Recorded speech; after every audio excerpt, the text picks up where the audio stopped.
Hey, what's up, everyone? Gaming Arts 1 here, and today I'm going to talk briefly about Horizon Forbidden West, which came out a little bit earlier this year, I believe back in February.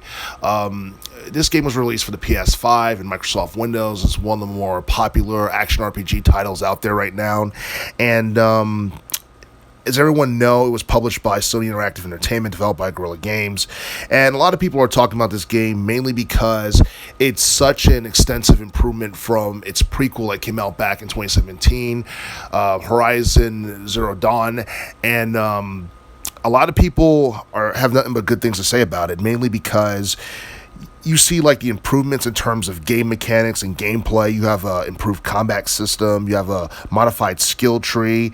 You have new gaming mechanics and the open world environment. To me, it reminds me of Breath of the Wild. You know, Legend of Zelda: Breath of the Wild, which came out back in 2017, years ago. And in this game, players can do almost anything from climbing mountains to swimming underwaters and all that stuff. And like the graphics and the realism and the detail, like with the characters and like how they sweat and the fatigue and what have you, all that stuff is very like impressive. And it's something that you don't see like, quality, gameplay and detail in so many games, or you haven't seen that in like a lot of games in the past for the most part.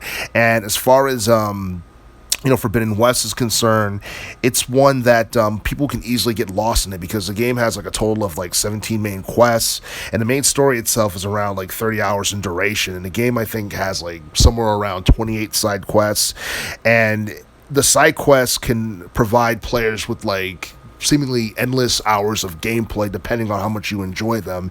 And even though like there's so many things about the game that is like damn near perfect, one of the major criticisms that people have is that some of the cutscenes draw out too long, and that can be seen as a good or a bad thing because there are some people who really love the cinematic aspect of video games nowadays, because a lot of people look at video games as movies with just gameplay in it, and that's basically what it is. And I don't think a cutscene could be too long. I think once a cutscene reaches a certain like time duration or what have you, then it's too long or what have you. But everybody has their own respective opinion on what's too long versus what's perfectly necessary. But I think for the most part, Horizon Forbidden West, even if it has long cutscenes like some people claim it does, I don't think it's something that brings down the overall quality of the game itself. And a lot of people will go on record and say that it runs better on the PlayStation 5 than it does on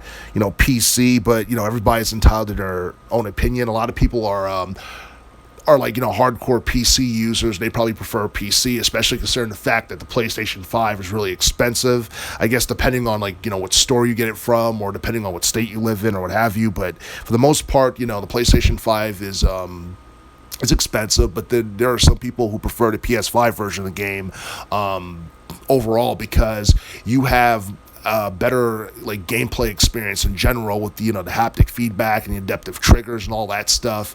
It makes you feel like you're immersed in your environment when you're playing the game, and I think that's definitely a strong point for Horizon Forbidden West.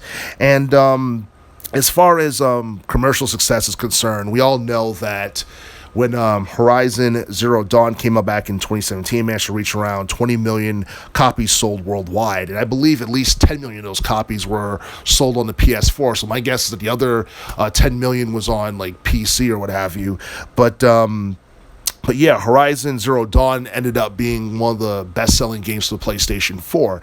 Now, as it currently stands, it's unclear where Horizon Forbidden West stands in terms of sales, but a lot of people feel that the Elden Ring game may have like hurt the popularity of Horizon Forbidden West, because it's also an RPG game, if I'm not mistaken, and it's something that is like, it's so popular that people are considering it as a candidate for Game of the Year. So as far as Forbidden West is concerned, I'm not exactly clear in terms of like how much that game has sold since its release early this year, but I'm hoping that Sony releases those numbers before the end of the year, and seeing how popular the game is and how much mainstream attention it has gotten, I'm pretty sure it'll do pretty well in terms of sales going into I guess next year and throughout all of 2023.